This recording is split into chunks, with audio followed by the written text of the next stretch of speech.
Good morning to everyone. So good to see each of you here this morning. I am Reverend Barbara, the grateful minister of this congregation. My pronouns are she and her. I'm so pleased to be with you today to share service leadership along with musicians Tad, Aaron, and Amy. On our sound team is Deborah Mensch and company, and as Service Associate Eric Williams this morning. I'm pleased to share worship with all of you this morning. The Boulder Valley Unitarian Universalist Fellowship is a member of the Unitarian Universalist Association, a non-creedal denomination guided by a new statement of values called Article 2, which places love at the center. The Boulder Valley UU Fellowship is also an official welcoming congregation, open to all persons of goodwill, regardless of gender identification, sexual orientation, ethnicity, color, immigration status, economic class, and much more. This non-judgmental spiritual community is committed to spiritual exploration and justice making, as well as anti-racism and anti-oppression work within and beyond this congregation. So now I invite each of us to notice who else is here today. In the sanctuary, look around and send warm hands or hearts to others around you. And on Zoom, scroll through your screen for other smiling faces. And also feel free to greet one another in the chat.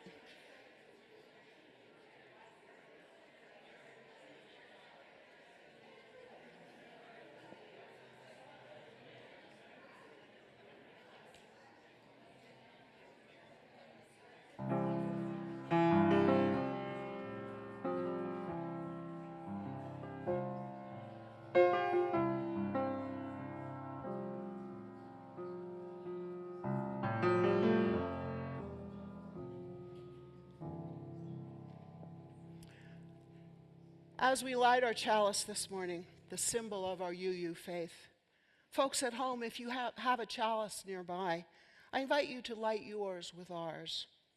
Here in the sanctuary, as Eric lights the chalice, let us join together in our chalice lighting words. We light this chalice for the warmth of love, the light of truth, and the energy of action.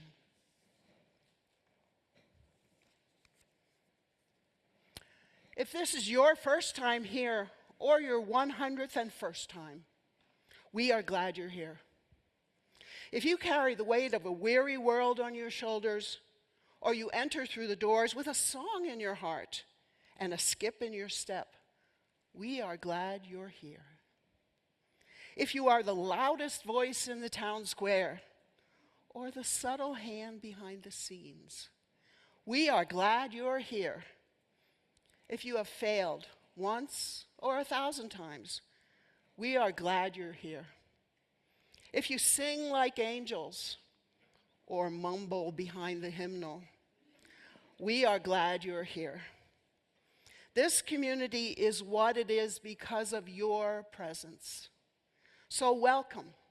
Welcome into this space of love, support, justice, compassion, fellowship, and worship.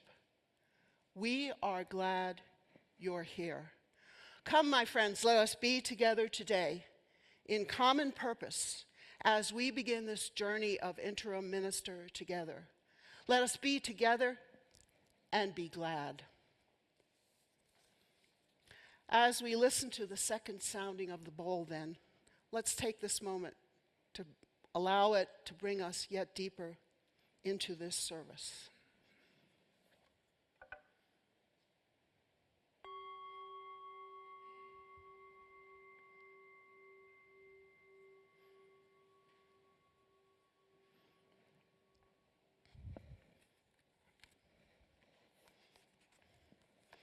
And now it's time for singing. I invite you to rise in body or in spirit for the opening hymn number 361. As we begin this new ministry, enter, rejoice, and come in. And by the way, pay attention to verse 4. Don't be afraid of some change. Please rise in body or spirit.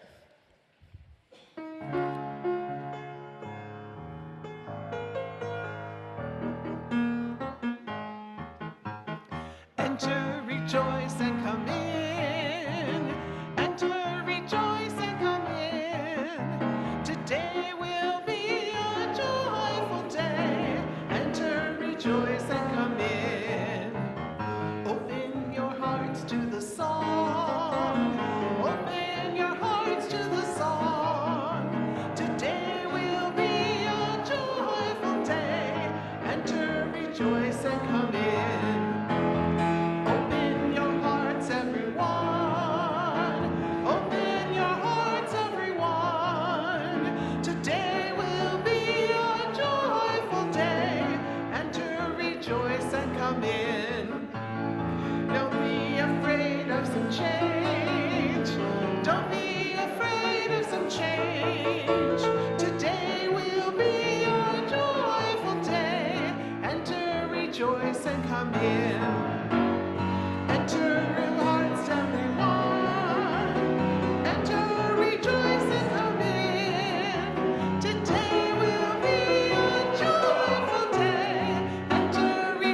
Good morning.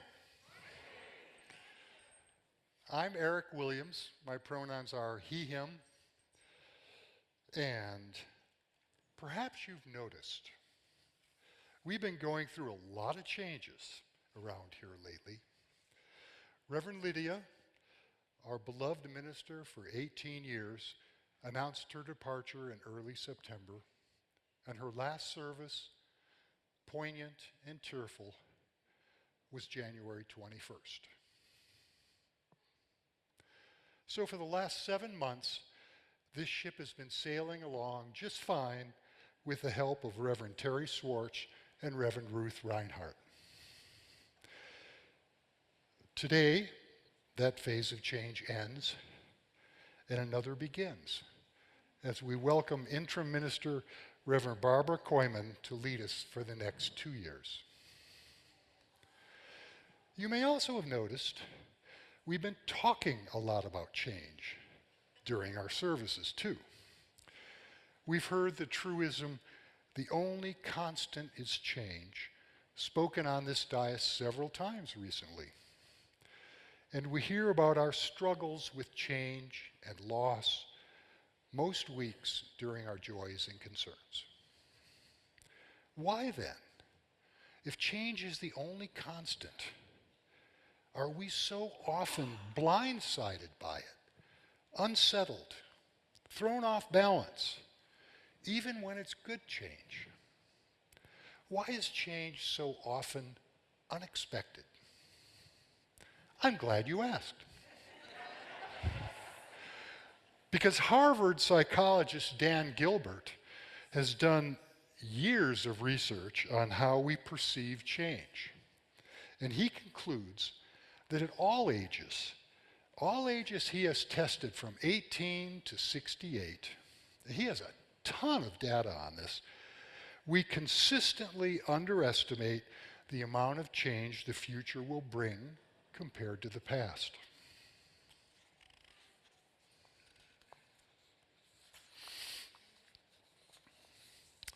This includes outer change in our circumstances and change within us.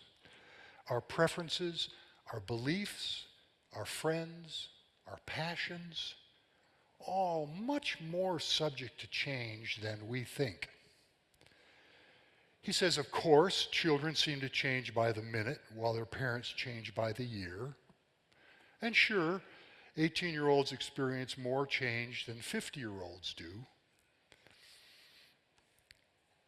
And all age groups, including retirees, will experience a lot more change in their future than they think they will. In fact, 18-year-olds think they're going to change about as much as 50-year-olds actually do.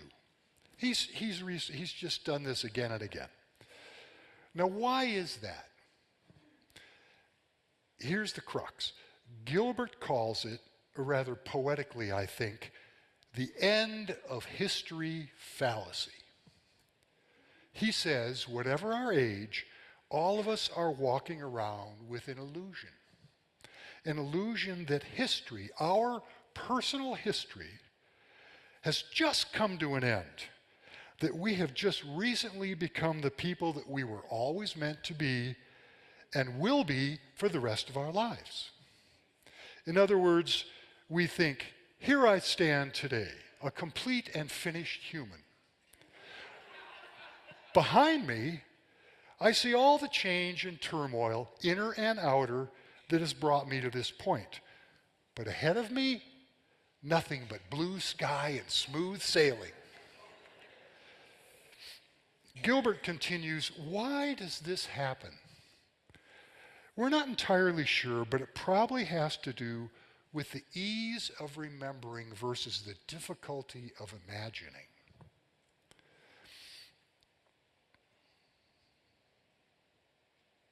Most of us can remember who we were 10 years ago, but we find it hard to imagine who we're going to be. And then we mistakenly think that because it's hard to imagine, it's not likely to happen. Ha! Now, my wife Lucy and I are older now. Some things haven't changed much lately. We've lived in the same home for 25 years. I'm still driving the same truck I bought 24 years ago. But when I look back on all the changes that have happened during that time, despite our seeming stability, wow. For instance, 10 years ago, I knew almost nothing about the UU faith. I had an aversion to most institutions. I recoiled at the very word church, and I'd never done any public speaking. Yet here I stand on this consecrated dais, contributing to another service in a way I would never have dreamed possible 10 years ago. So I welcome at least some of the change I know must come. There's still plenty of room for improvement within me, within our nation, and all around the world. And the inevitable loss and decline too. I don't want it, of course, I don't want it. But I say, let it come. None of us can dodge it, so let it come. Let us greet it with acceptance. Let the power of time have its way with us. Change is our fate, so let it come. Love will not leave us comfortless. Love will not leave us comfortless. We will not leave you comfortless. So let change come. And let's hope it leads to transformation. Namaste.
My friends, now we come to the time of personal sharing in this service, a time for expressions of what is on your heart this morning. I offer a gentle reminder that this time of joys and concerns is not a time for announcements, nor alerts about political concerns. Instead, it is a time of sharing what makes you more deeply human. In the sanctuary, please speak clearly into the mic, holding it straight in front of you, and add a stone to the water. Or if you wish to add a stone in silence. Online, please enter your joy or concern in the chat, which Eric will read as we add another stone to the water on your behalf. So I invite you now to come forward for the sharing of the personal. Then let us add one final stone for all the unspoken that lie within our hearts, perhaps that we don't even yet realize. Let us listen all the more deeply to that still small voice within. And my friends, I invite us into a moment of prayer, meditation, and intentional focus. As we thank Great Spirit for this capacity to come together in this community today, join together in hearing one another, hearing the concerns of our children's health, the transitions in our children's lives, the placement on hospice, in hospice, of several beloved members, and also celebrating with family, renewing and recalling celebrations of the past, as well as new adventures of our children.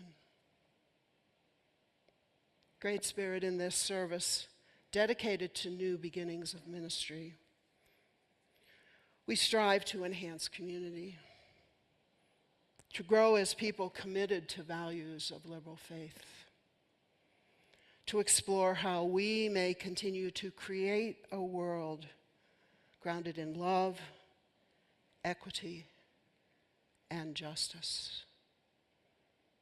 I invite us to take a few more seconds of silence, listening to that still small voice.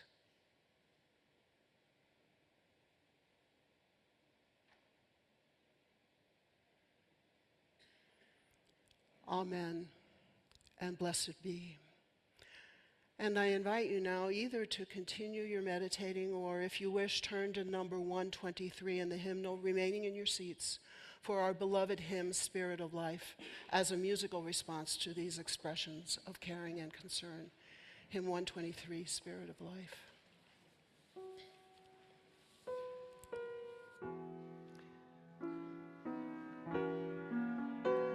May rise in body or spirit. Oh, so Please sorry. just remain in our seats. Sorry.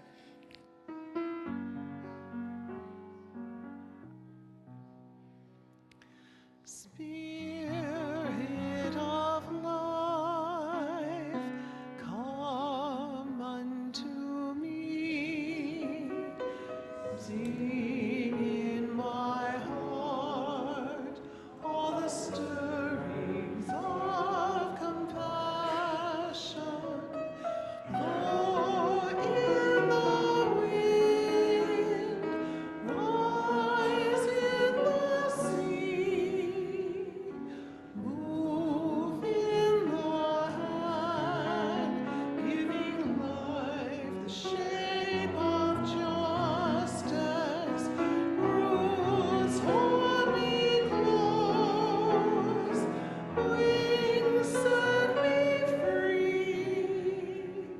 Spirit of life, come to me, come to me.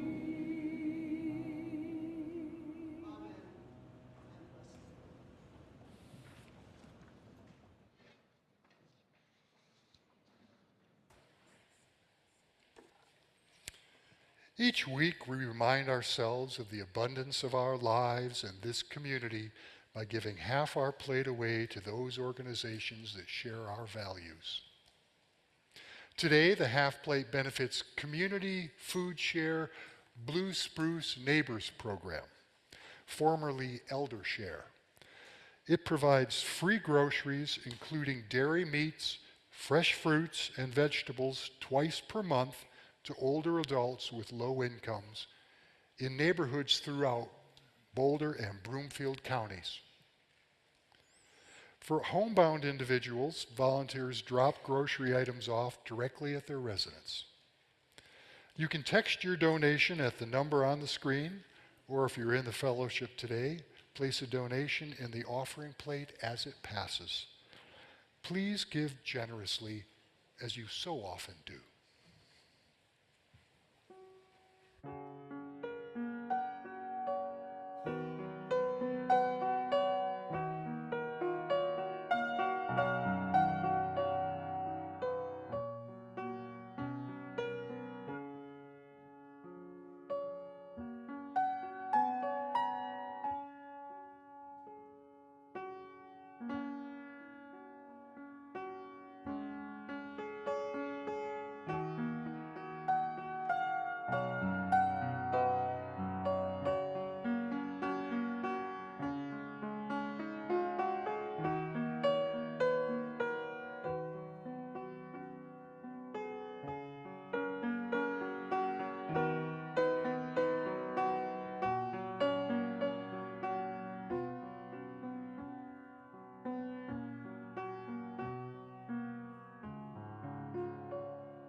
For the work of this fellowship, bringing love, reason, compassion, and justice to this world, and for Blue Spruce Neighborhoods Program, we dedicate these offerings.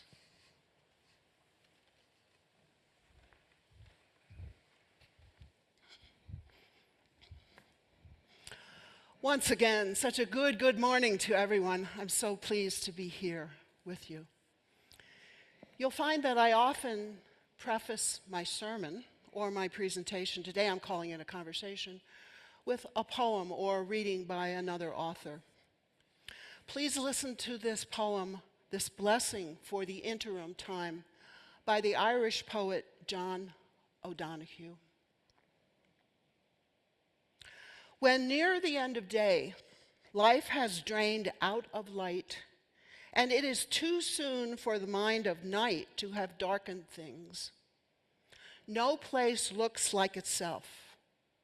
Loss of outline makes everything look strangely in between, unsure of what has been or what might come. In this wan light, even trees seem groundless. In a while it will be night, but nothing here seems to believe the relief of darkness. You are in this time of interim, where everything seems withheld. The path you took to get here has washed out. The forward way is still concealed from you. The old is not old enough to have died away. The new is still too young to be born. You cannot lay claim to anything in this place of dusk. Your eyes are blurred, and there is no mirror. Everyone else has lost sight of your heart, and you can see nowhere to put your trust. You know you have to make your way through. As far as you can, hold your confidence. Do not allow confusion to squander this call which is loosening your roots in false ground, that you might come free from all you have outgrown. What is being transformed here in your mind is difficult and slow to become new. The more faithfully you can endure here, the more refined your heart will become for your arrival to the new dawn. Words of inspiration about Interim Time by John O'Donohue. At the beginning of an interim ministry, I offer often 3 grounding sermons to discern spiritual and organizational basics of congregational life. That is, to examine shared ministry, spiritual practice, and covenant. These basics are especially important during interim time. Because Boulder Valley UU Fellowship is still somewhat in summer mode, I decided to wait a bit for this 3-sermon series, which we will begin the Sunday after ingathering water ceremony, which is on September 8th. Instead, today and next Sunday, I want to offer what I've identified more as conversations about interim time. For these 2 remaining services in August, in part to continue individual chats I've had with many of you, I'd like to offer a more conversational review of the basics of an interim period in a UU congregation. So what I've heard in our chats to date is that a review of interim ministry is in order. After all, it's been a long time, 17 years, since this congregation last transitioned after the departure of my beloved colleague and your beloved minister, Reverend Catherine. I expect that about half of the current membership has never experienced interim ministry, at least not here. For how many of you were here for the previous interim? I'd just be interested to see. Okay, wonderful, wonderful. For you who were not here, or if you've experienced interim in another congregation, and how many have been in another congregation of interim ministry? Okay. I expect also you may see some significant changes since 17 years ago when you last had an interim. And then finally, if you are a newcomer here today, I hope these basics about interim ministry that I want to address will introduce you well to what this liberal faith of Unitarian Universalism is all about. The poet of today's reading, John O'Donohue, has lovingly described and blessed interim time. Perhaps you'll resonate with O'Donohue when he said that in the interim, no place looks like itself, strangely in between, unsure of what has been or what might become. And he also encourages us to trust that what is being transformed in your minds will refine your heart in the arrival of the new dawn. So, my friends, there's so much to say about interim ministry. For topics I can't get to today or next Sunday, I assure you there's going to be many more opportunities for conversations and for presentations. However, in the spirit of conversation, immediately after the service today and next Sunday, I do invite you to remain here with me in the sanctuary if you have any brief clarifying questions about anything I say this morning. I want us to be in dialogue. We can chat briefly and then adjourn to the fellowship hall for the activity on democracy that's going on in the fellowship hall during social time. The thematic reflection I've offered today and for next Sunday is a phrase well known by many of my interim colleagues. It pretty much sums up the context for interim time. Change is inevitable. Transformation is our choice. Change is inevitable. Transformation is our choice. One of the primary roles of the interim minister, that would be me, is to guide, hold, mentor, and help the congregation shape itself as you discern change and hope for transformation. Or said a little bit more functionally, as an interim minister and in interim time, a congregation is invited to focus on two basic questions. Two basic questions. Who are you, and where do you want to go in the future? These are simple words with huge meaning. Let's review them again. The basic words. Who are you? Where do you want to go in the future? They will require deep discerning, which will ask of you time and introspection and patience. But let's begin to unpack a bit. For the first question, who are you? During these first weeks together, our job is to get to know one another. Obviously, the biggest learning is for me to get to know you, all 300 of you, yes, individually and collectively. Right now, I am watching and listening. Or as I've said to some of you, I'm lurking sometimes to see who you are, how you have congregational life operations together. I also hope that you will begin to know me personally to the extent possible, and especially for my approach to ministry and to this interim process. I trust that through all this getting acquainted, you as a community will stay open to exploring all the more deeply, who are you? What is your identity? Here as a congregation? Here within this greater Boulder Valley metro area? Here within the wider world of Unitarian Universalism?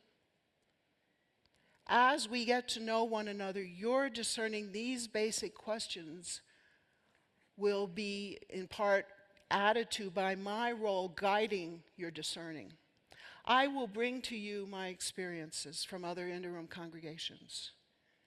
To be authentic in my helping you move forward with change, hopefully with transformation, I need to get to know you first. So my job these first weeks, not sure how many weeks, will get to know who you are, and I hope you'll get to know me. Some of you may have picked up a stereotype from former days that the purpose of interim ministry is for ministers to come in and shake up congregations. Anybody ever hear that? Yeah. I want to assure you that these days interim work belies that stereotype. Across the board, I and most of my UU colleagues understand interim ministry not as shake-up, instead as collaborative work and creative, shared ministry, which we hope will lead to your transformation. And by the way, transformation is one of the new values in the Article 2 statement, which has just been adopted. So we'll be talking about transformation a lot this year. So clearly change is integral to interim time. Change is a huge topic. We'll return to it often. But let's begin now to consider a few aspects of change, which you, I hope, will keep in mind during this interim time. Perhaps most important, I invite all of us to approach change with a spirit of trust and creativity. Since, after all, as our theme says, change is inevitable. Change is a given. Change, physically and mentally, is part of being alive. Our bodies are constantly changing. I'll leave it for you to identify how your body is changing in shape or in strength, or perhaps in clothing size, or how your mind and heart are changing in wisdom or in maturation or in experiences of joy. Change, core to human beings, change is also core to Mother Nature. Let us hope that we humans can continue to expand our obligation of partnership with the changes that Mother Earth is experiencing. So with Eric's wonderful opening reflection as inspiration, I invite each of you to think about any significant personal change you have experienced recently. Just think on it. Think on the nuts and bolts of the change. What were the circumstances? Who was involved? What was involved? How long did change go on? I also expect that most change is accompanied by personal reactions and feelings and emotions. And next Sunday, we'll reflect more on that personal feeling and reaction portion of change. In the meantime, I encourage you to live into the words of our opening hymn. You sang them. Don't be afraid of some change. In addition to personal change, think on change in this congregation. Change is inevitable in any congregation, and especially pronounced during interim ministry. Illustrated perhaps most directly by a new professional minister, perhaps by other new professional staff. And additionally, in all our congregations, there's usual and annual changeover in lay leaders. But the agency for change in congregational life lies not only with leadership. Change is present any time a newcomer walks through the door or the Zoom room. In fact, each of you is a factor in change right here and now. This would be a different congregation, a changed congregation, if you were not here today. Change is also inevitable in any religious denomination. Unitarian Universalism is in an intentional period of change, very intentional period, through the Widening the Circle program, as we are called to expand how we are welcoming and inclusive. And another significant change among UUs has been the new Article 2 statement, a statement of values, which was passed at this summer's General Assembly. You'll be hearing much more from me about both of these initiatives, Widening the Circle and Article 2. And beyond this congregation and denomination, consider all the inevitable changes in the many wider communities that each of us lives in. I don't know if anybody has noticed, but I think there's some changes going on in our political life right now, right? The last 4 weeks or so, yeah. There's change going on in other politics around the world. All these many external changes will be conditions and provide fare for conversations during this interim time. Because what happens out there in the wider world influences what you bring in to this congregation. So to forecast a few of our interim projects and activities, on Sunday, September 8th, after the in-gathering water service and social time, we will hold our first transition forum when I'll offer more specifics about this interim time. A few weeks later, we'll have this congregation will have what we call a startup workshop. It's facilitated by a UUA congregational life staff person. We don't have a date yet for the startup. We will keep in touch with you. Later in the fall, we'll hold a history wall workshop. The new group that's assisting and supporting all these activities, these interim activities, is called the transition team. Who on the transition team is here today? Where are the transition team members? Okay. Yes, lovely. Why don't you just look around, notice who's on the transition team. Great. We will let you know more about this transition team during that transition forum on September 8th. I have another critical message about change for you to take away today. Any new interim activity or approach, I suggest, is intended to expand your explanation of who you are and how you want to go forward. I can't emphasize enough that my introducing new habits and activities does not mean there's something wrong with activities and habits you've currently got or have done in the past. Interim suggestions are extended to expand your options for going forward. Flexibility is critical these days because American religious life, including Unitarian Universalism, is changing rapidly. Some change has been stimulated by the COVID pandemic and then its aftermath. Some change has been stimulated by an array of evolving cultural habits, such as moving past binary mindsets in gender identification and racial identity. Professional ministry itself is also changing. What ministry means, what ministers do, how they serve beyond parish settings. For example, entrepreneurial ministries are among the fastest growing specialties for our new emerging UU ministers. As I said, any new minister of any category is one of the most obvious markers of change in a congregation.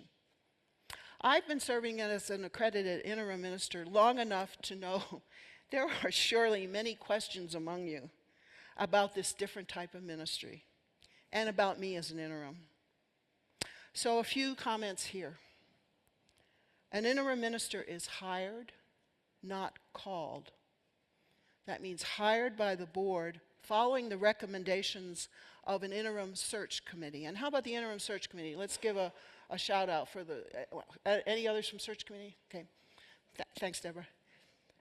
The interim is not eligible for the next called ministry.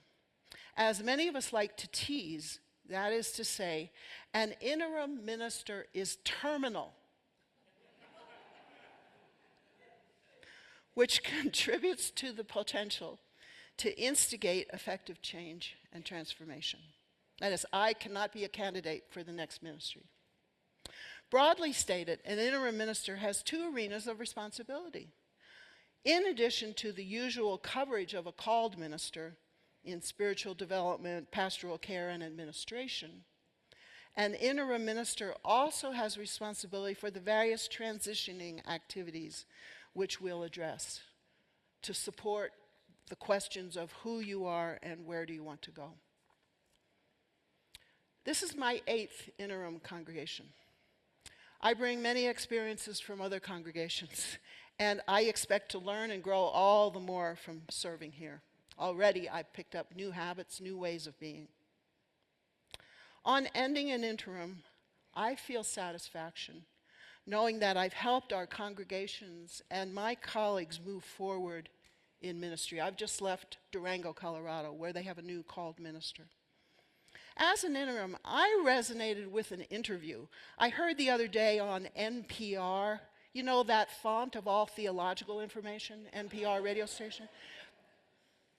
I heard an interview with the American soccer star Megan Rapinoe, and I hope there's a few soccer advocates here in here so you get my story. Megan Rapinoe has recently retired from professional play. A while back, she was coaching a kids' soccer team, and a young player was intrigued to learn that Megan used to play on a team herself. Clearly not aware of Megan's fame, the child wondered what team she played on.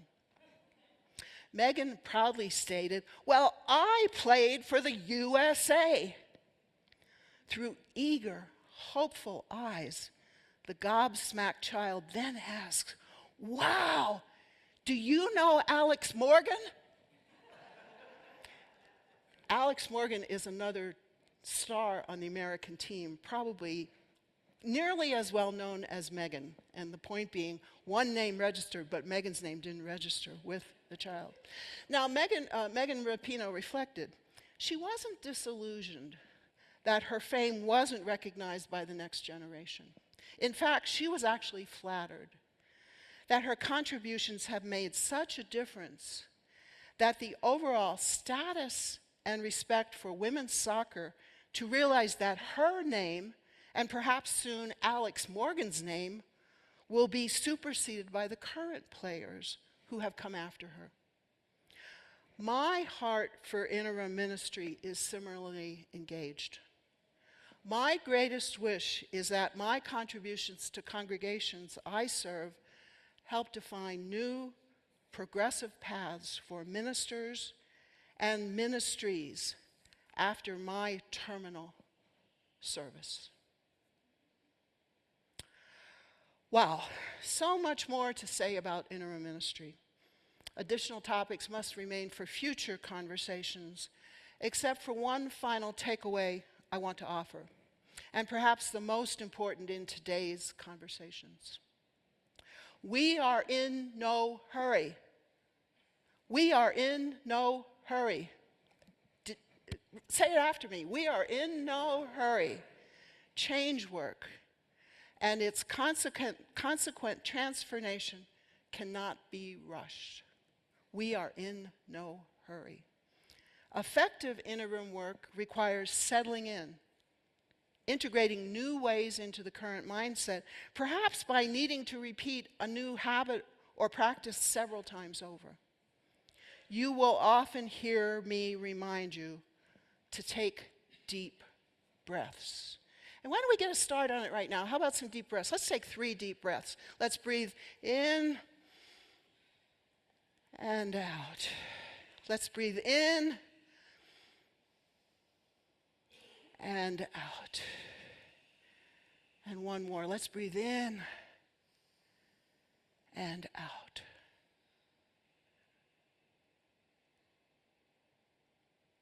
I invite you to take that intentionality with you as we go through this interim work. Let me also be clear that some options for change that I suggest won't resonate with you, or initially they may not make sense. In fact, there's a good chance that in the course of our time together, there may well be something I do or say that may irk one or more than one of you at some point. To this, I invite your patience and your trust, as well as a willingness to not be afraid of some change. And I also appreciate your patience with me as I settle in. It's been a mere 3 weeks since I started packing boxes, moving into a new house, moving into a new office. So I appreciate your patience with me as I settle in. I know there's emails out there to answer.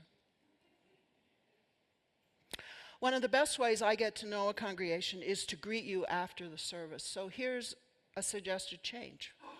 To that, after the benediction, I will invite you to resume your seats. If you can stay seated for the postlude, which is a rousing postlude. So to give Eric and me time to walk to the back of the sanctuary. To the extent you are willing, I invite you to exit through the left doors so that we may have a moment to say hello. I do shake hands, I'm open to hugs, and I can offer a pretty mean elbow bump if you don't want to shake hands. And then after greeting folks, I can entertain some brief questions if any of you wants to stay and talk with me, and then we'll adjourn also to the fellowship hall for the social time. My friends, as we all set out on this journey of change and transformation, may we be guided by openness, trust, reason, and creativity. May we be connected in common mission for the work of this liberal community.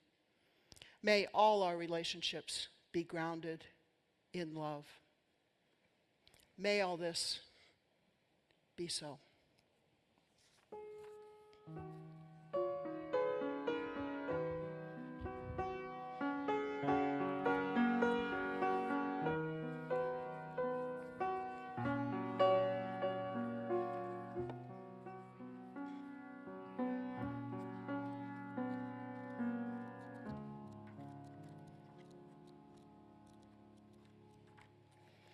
And as we've been talking about, we are building a new way.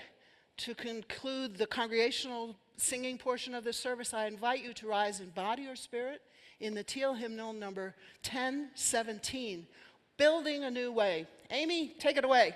Okay.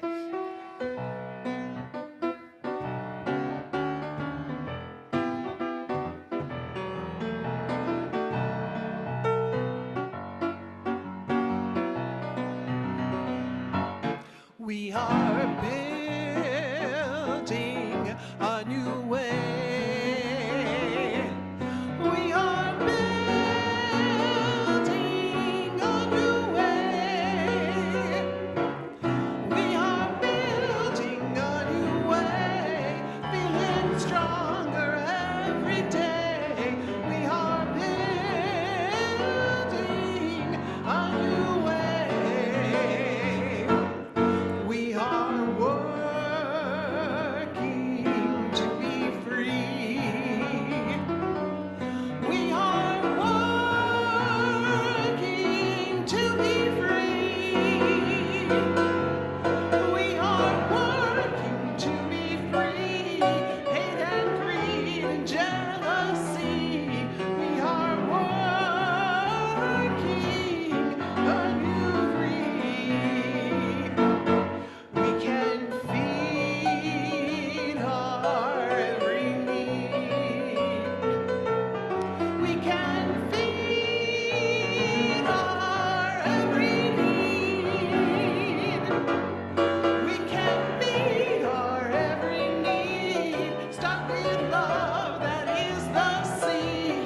We can feed our every need. Peace and freedom is our cry. Peace and freedom is our cry. Peace and freedom is our cry. Without these, this world will die. Peace and freedom is our cry.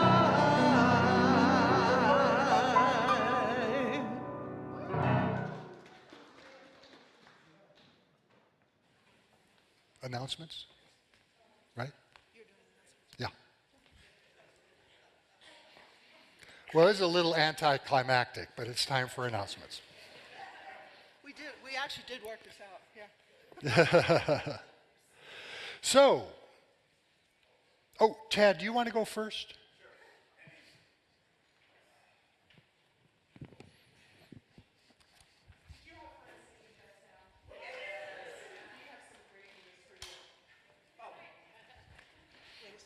Did you enjoy singing right now? Yes, well, we have some great news for you. We're making this up as we go along. The news is that choir rehearsals are starting on Wednesday. Yay! Summer's over. And we just want to invite anyone who wants to give it a shot, whether you've sung in a choir before or not, whether you think you can sing or not, whether you think you're musical or not. Come check it out. It's a non-audition group. We're very fun. We're very friendly. Amy's friendly.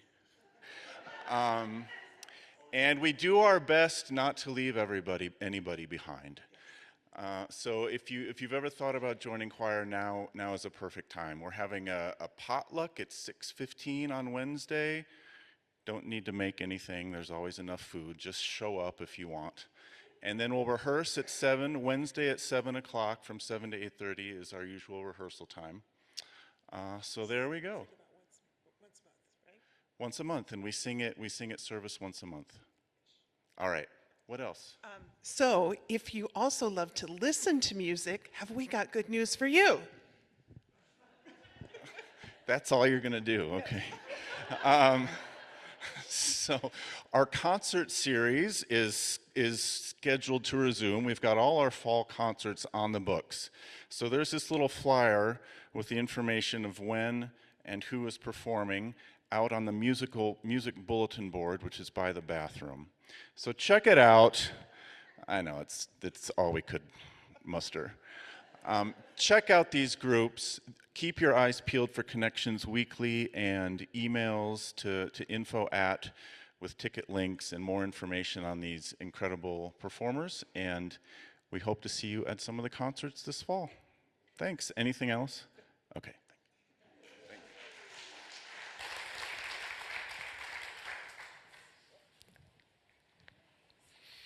All right, 2 announcements.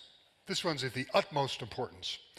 We're having an all-members, much-needed deep cleaning of the fellowship happening this coming Saturday morning from 9 till 12. Get some indoor exercise while contributing to making our building sparkle. Wait a minute, this sounds like Tom Sawyer trying to get his fence whitewashed. See, it says, Wendy will be at the door handing out directions. Please bring cleaning supplies like hand vacs, vacuums with hand tools, Windex, rags, mops and buckets, 10-foot ladders, a cherry picker. Bring it all. All ages, the more the merrier, and the cleaner we'll be. And today, please visit with members of our Preserving Democracy in Ukraine Task Force after the service in the Fellowship Hall. Together with Sunflower Seeds Ukraine, we're raising funds to purchase 2 drone detectors to protect Ukrainian defenders. We hope you can join us in the discussion on ways to help.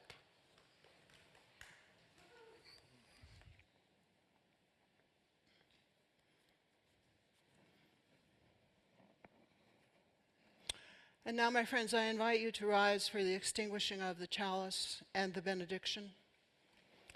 As we say together the words of the extinguishing.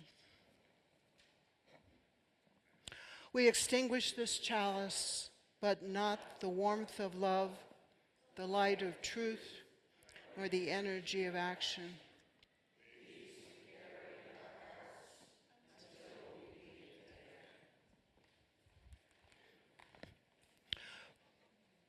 For those of you who have come here seeking God, may God go with you.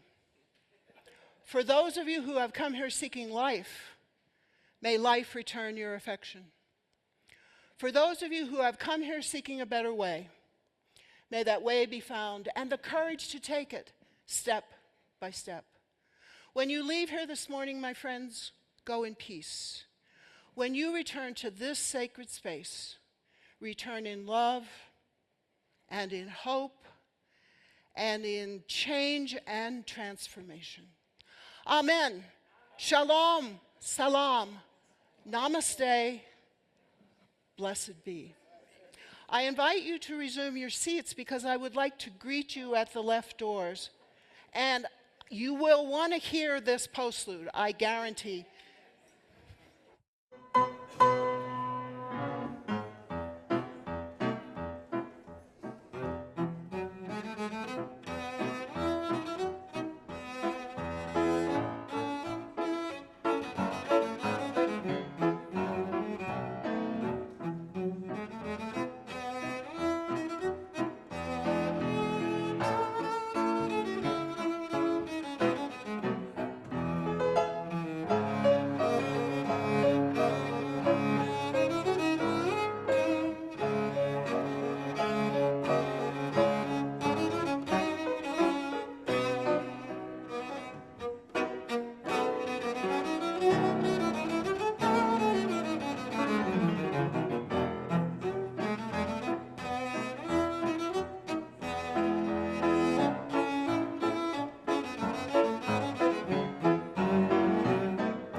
Amen.